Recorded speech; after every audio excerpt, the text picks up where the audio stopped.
You see, unfortunately, the people of the dark kingdom, they are very spiritual. They are highly spiritual. They don't joke with their spirituality. Do you know that?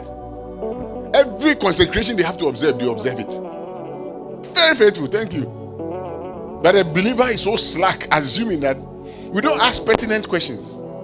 We don't ask questions. Even when you sit down and you look at your family, you're supposed to be asking questions. Why is the family like this? Why is this? Why is this? Why? You are not asking questions. You are just going, and you think you'll be anything different from your aunties, your mother, your father. You think you'll be anything different. You will not be different. Forget. You will not be different.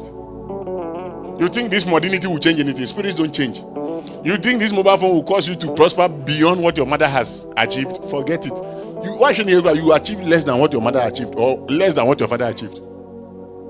If your father, all his life, he got a one-bedroom house somewhere by pension. You, if you are not careful, it's a kiosk. I'm telling you. Because you see the thing, it just as the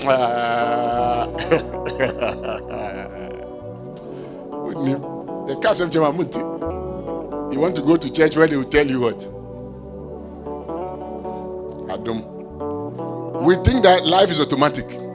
It's not automatic. You think your qualification, you send your degree to go and look for a job. We were here when this lady was telling us about the workplace, the former workplace. These Indians, whether Indians or Lebanese. You see there are shops that you admire so much. Those Lebanese you see around, you see their shops, big shops you admire so much. You think it's physical. That's your problem. You think it's physical. You enter and go and buy things and you come. They are burying rams every morning. Before daybreak, the high priest will come. Their sites, they were building one of their sites.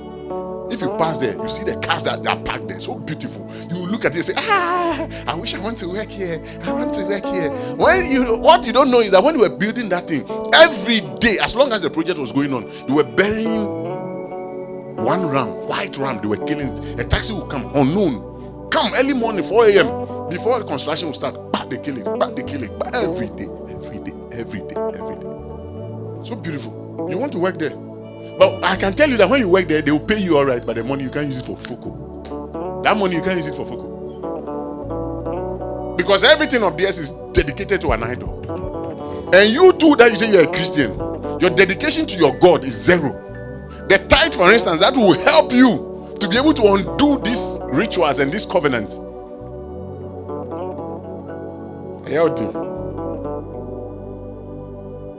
So which advantage do you have? Tell me. Which advantage do you have?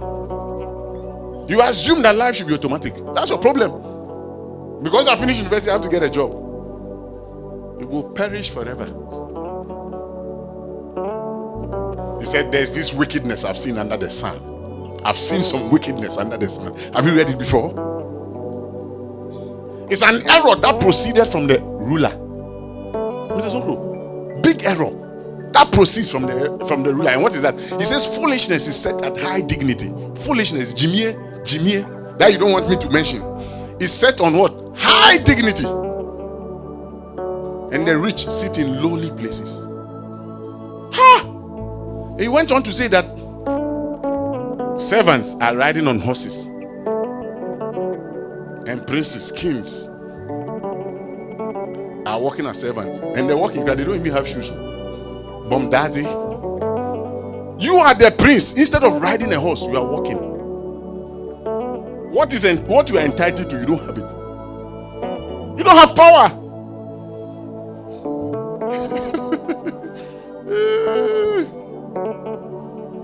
It's an error. The Bible says it's an error. God is up there. Jesus is up there. He's weeping. He says, hey, Stevie, yow.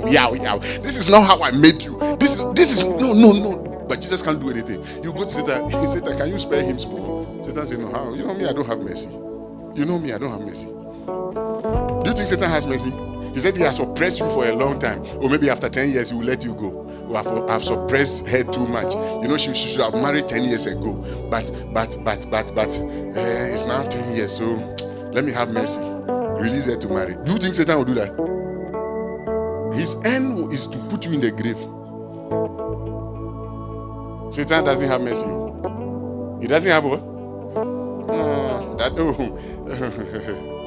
Even when Jesus brings argument, he will tell Jesus that Jesus, this person you are fighting for, no, he himself or herself, no, he doesn't love himself. Oh. It's an error. It's an error.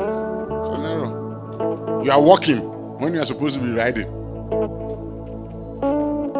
You are operating under capacity, and it's not the doing of God. It's your own doing. Laziness is your problem, and ignorance is also your problem. You have been going to church for the past how many years? What do they teach you?